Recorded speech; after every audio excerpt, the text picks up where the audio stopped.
We are doing a parenting principles series, and Ellen is going to lead us through a discussion on boundaries today. Great. And boundaries are such a great way to be able to bring some order into your home and to allow you to implement your authority with your kids in loving ways. And a lot of this information today is from a book called Boundaries with Kids that was written by Henry Cloud and John Townsend back in 1998. So it's an old book. Old book, Such a great book. So just at the top, I just want to look at what are boundaries and why have them. And boundaries are those things that determine what's okay and not okay in a relationship. They determine what your responsibility is and what's mine. And when we form boundaries with our kids that mirror God's laws, it also is a way that we help them transition into adulthood with the good character that we want to see them have. So boundaries, like I mentioned earlier, are how we can actually, in a clear way, implement the God-given authority that we have with our kids. Boundaries kind of help us decide what we're going to give our kids in the way of stuff, in the way of finances, in the way of advice and support, what we're willing to do for them, what they need to do for themselves. And of course, they need to slowly grow. You have different boundaries with your 3-year-old than you're going to have with your 18-year-old. They have to expand over time so that by the time your child leaves home, they're fully responsible and able to make good choices in freedom, right? It sure does seem like that's a lesson that needs to be taught in childhood, right? Because I know I can think of some examples, but we all probably know those people who have entered adulthood without having learned lessons around boundaries in different ways, right? For sure, like the inability to say no to hurtful behavior or taking ownership for somebody else's problems, not being able to resolve conflict or be honest, where we don't see our own ability to stand up for what we believe. Those are all the things that can kind of really hurt us in adulthood. And we want to have kids who are able to do that well. Yes, right? Absolutely. So, but kids aren't born knowing how to do this, Amber. Some kids, of course, are more responsible than others.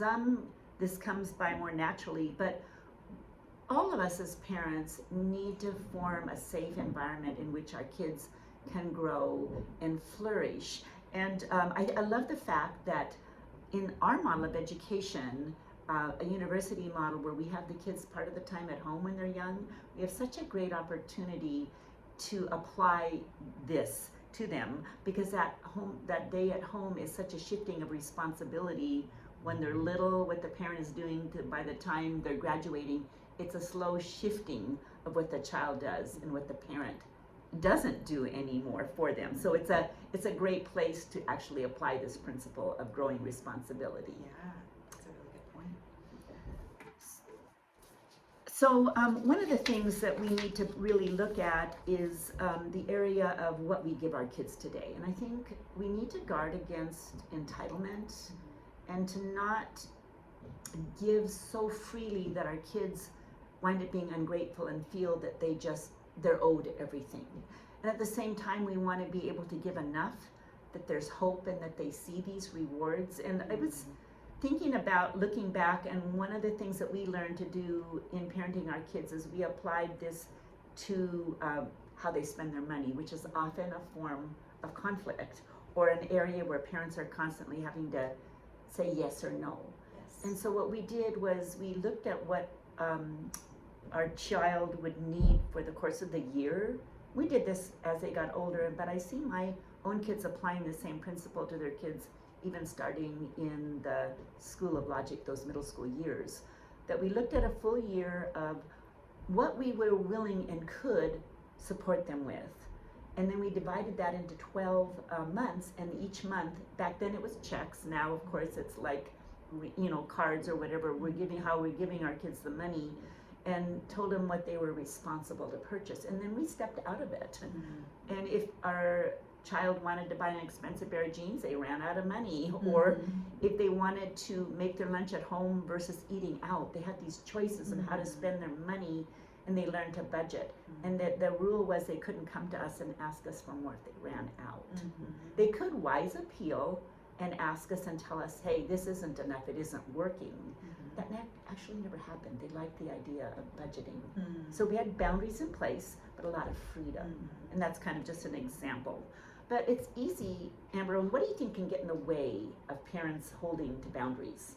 Well, even in the example you were just talking about, I was thinking how when you first started that system, you probably, before you knew how it was going to go and that your child would work well with this system, you had to be ready to watch your child run out of money and potentially go without some things that they might really need for a whole month, which it's hard to watch our kids struggle. It's hard to watch them be in pain. It's hard to watch them be uncomfortable. And sometimes to a certain extent, we really have to be willing to do that as parents when they're learning something important. We can get in the way of them learning if we take away the consequence. And I do remember that being the case, of watching that and being tempted to want to change that boundary at that point. Another thing that can happen is we might be in conflict with our kids and think that conflict is separateness, and somehow that means that our relationship is hurt.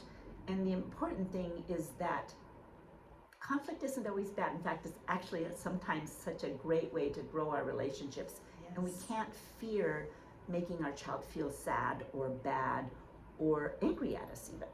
It's going to happen. I would say that even that the healthiest parent-child relationships and the most secure of parent-child relationships engage in this conflict. The point is working through it, right? Exactly.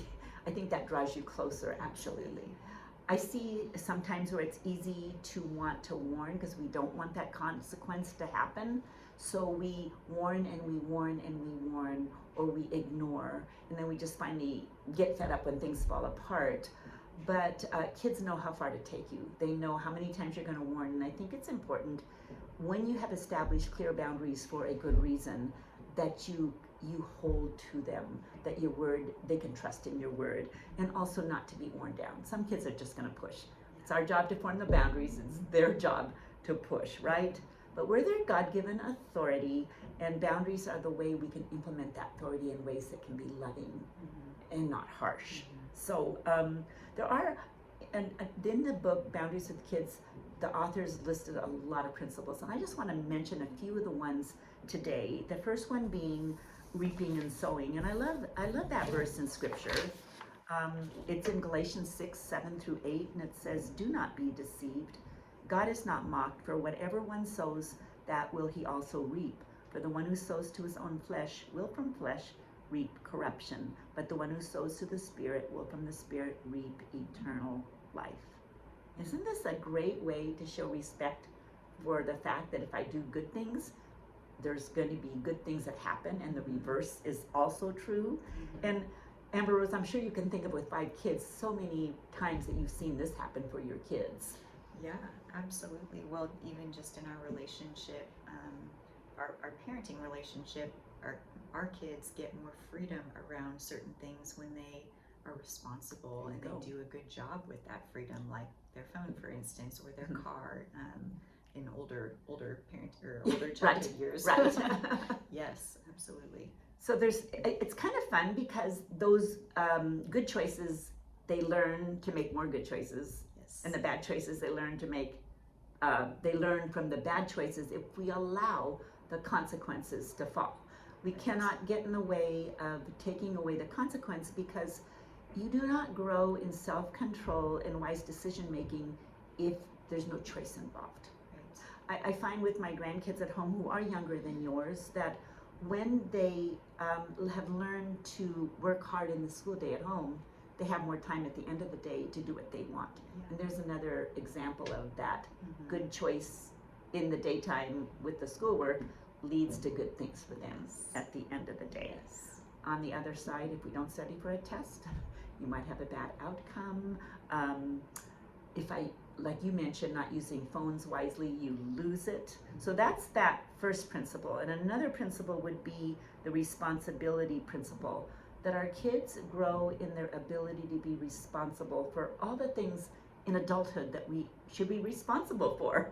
But sometimes we forget to think about some areas that maybe impact all the other areas. Like, they're responsible for their emotions and how they react, right?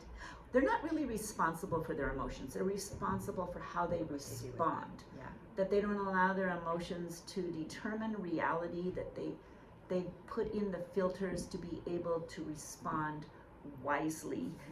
One of the things when my kids were younger and with my grandkids is, if you have a fit thrower, which I did, and I have some grandkids who were, is that you can't really control their fits, but you can control what you're going to put up with. And so I just have in my grandparent home a fit mat, and I just said, hey, if you're going to throw a fit, this is where you are, but you're not going to ruin the rest of our days.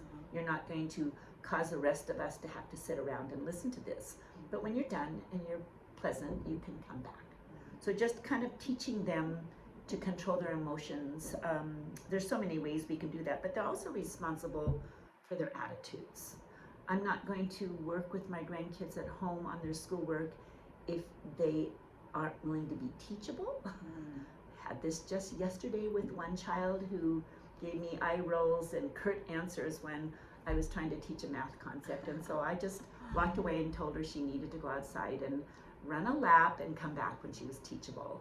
Because if I can't plead and I can't form a good attitude in her, she's responsible for that. She needs to make my time with her pleasant for me, or I don't have to put up with it.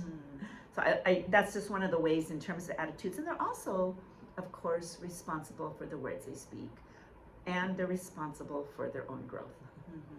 For the school days at home, again, I'm not going to help a child with a math problem unless they have first put in the effort to work themselves. I'm not going to look up a word in the dictionary for my children who think they can't find it. That they have to put in the effort, and they have to find the pleasure in what effort and growth actually feels like. I can't take that away from them. So just a few things there. I love that you said that you mentioned emotions and attitudes with kids, especially because doesn't it seem like we can tend to think those are things that just fall upon us, that we don't really have a lot of control over, but it's such a life skill for kids to learn. We actually all wake up in bad moods and have certain emotions, and we get to choose what we do with that. Right. And as a parent, it's really fun to watch those slowly shift. Sometimes it takes time, doesn't it, for those to shift, but over time, if you hold firm to your expectations, the kids do get it. And I think that falls in line with the third principle, which is a respect principle, that our children do need to have boundaries around how they treat people, and to learn how to be respectful and to fall under the authority of the parents, their school, various people who are in authority. Like, our kids are going to want cell phones with them at all times in our teen years, and yet at school they can't have them. So they have to abide with that, or wearing uniforms where they really don't want to. I don't know about you, but I have some chatty grandchildren who prefer to talk in class, but that's disrespectful.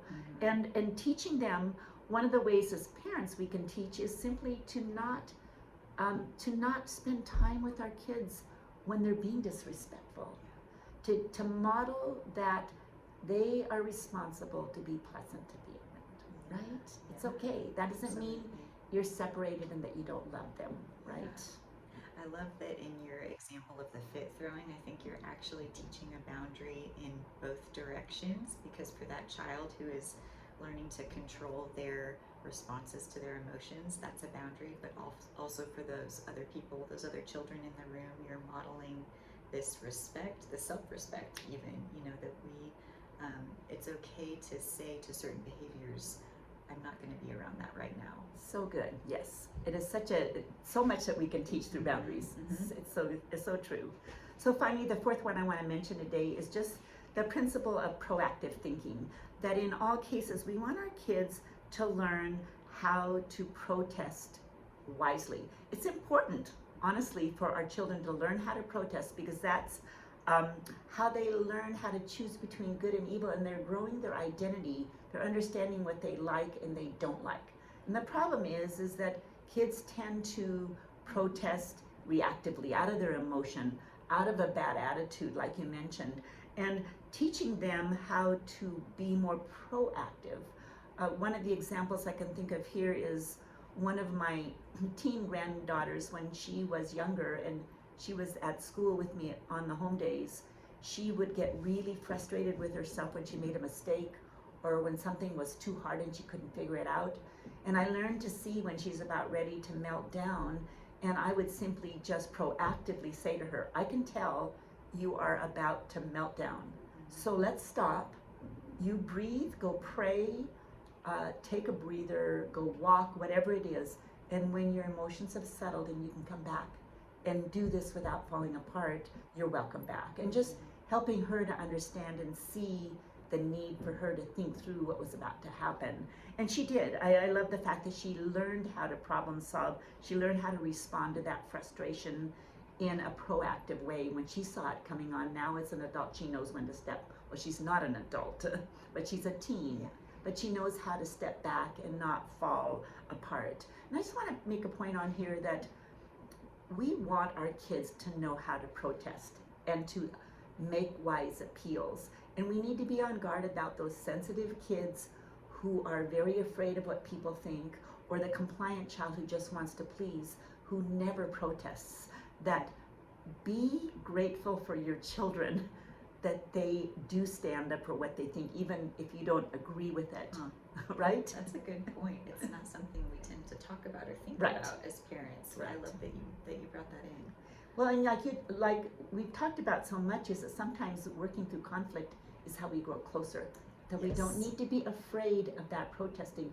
We just need to form the boundaries around what it should look like and get our kids there. Yes. That we don't have to put up with screaming and yelling and disrespect, but we do want to be able to hear what our children are thinking, right?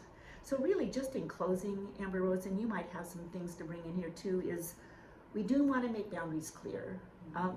We do want to teach them up front and follow through, and we want them to align with godly principles on the type of character we want to grow with our kids.